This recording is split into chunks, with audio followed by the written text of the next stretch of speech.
পটাশপুরে গেরুয়া ঝড়ে উড়ে গেল সবুজ আবির। পূর্ব মেদিনীপুর জেলার পটাশপুরের চন্দনপুর তন্তুবাই সমবায় সমিতি ভোটে অধিকাংশ আসনে প্রার্থী দিতে পারেনি তৃণমূল। ভোটাভুটিতে 8টি আসনেই জয়ী বিজেপি। পটাশপুর 2 নম্বর ব্লকের পচেট গ্রাম পঞ্চায়েতের চন্দনপুর তন্তুবাই সমবায় সমিতির মোট ভোটার সংখ্যা 230, মোট আসন সংখ্যা 8টি আসনে বিজেপি প্রার্থী দিলেও মাত্র 3টি আসনে প্রার্থী দিয়েছিল তৃণমূল। সোমবার চন্দনপুরে সমবায় ভোটে 8টি আসনের 8টিতেই জয়লাভ করে বিজেপি। ফলাফল ঘোষণা হতেই গেরুয়া আবির মাখিয়ে মিষ্টি খাইয়ে উৎসব শুরু করে বিজেপি কর্মীরা। জয়লাভটা পটাশপুরের তৃণমূলকে মুছে দেওয়ার সোপানের প্রথম ধাপ শুরু হলো। গত লোকসভা নির্বাচনে কাঁথি লোকসভার সাংসদ সৌমেন্দু অধিকারী বিপুল ভোটে জয়লাভ করেছেন। তাঁর একটা আফসোস ছিল, আমাদেরও আফসোস ছিল যে পটাশপুর বিধানসভা আমরা তাকে লিড দিতে পারিনি।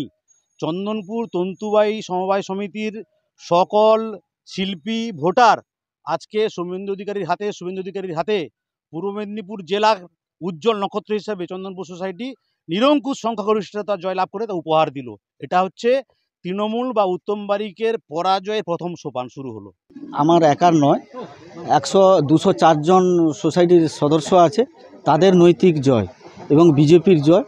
যতজন কর্মী আছে আমার বিজেপির সবারই জয় এবং আমরা জিতেছি, বিরোধী শূন্য করে দিয়েছি। তৃণমূল এখানে একটাও নেই। এবারে 8টা পেয়েছি, মহিলা 2 জন আর আমরা 6 জন।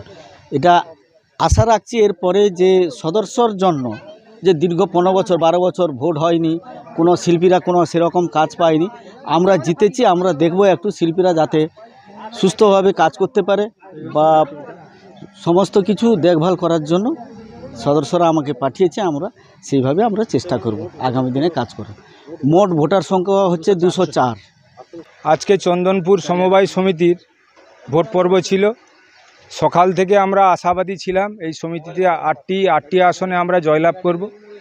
সেই সুবাদে আমরা 2টোর সময় ভোট শেষ হয়েছে এবং রেজাল্ট আমরা হাতে নাতে পেয়ে গেছি। এখন সেখানে আমাদের 9টা প্রার্থী ছিল, 9 জনের 11 জন প্রার্থী ছিল। তার মধ্যে 9টি সিট, একটি ছিল হচ্ছে এসটি, এটা প্রার্থী ছিল না, আর 2টি ছিল এসসি মহিলা রিজার্ভ এবং জেনারেল ছিল 6টা।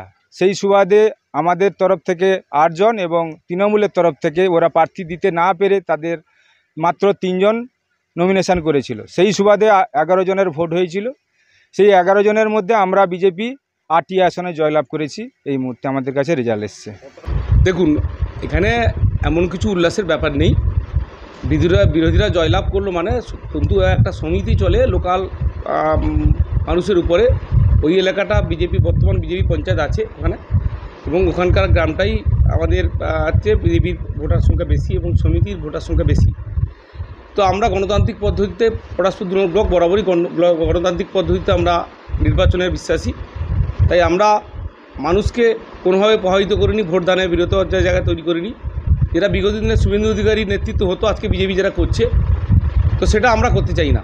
আজকে পটাশপুরে বহু সমিতির ভোট হচ্ছে, সব জায়গায় তৃণমূলের জয় হয়েছে। 1-2 জায়গায় যদি বিরোধী দল থাকবে তাহলে তো আমাদের রাজনীতি করার দরকার নেই। তাহলে এক পক্ষই যে শাসক থাকবে সেই দল সব দখল করবে।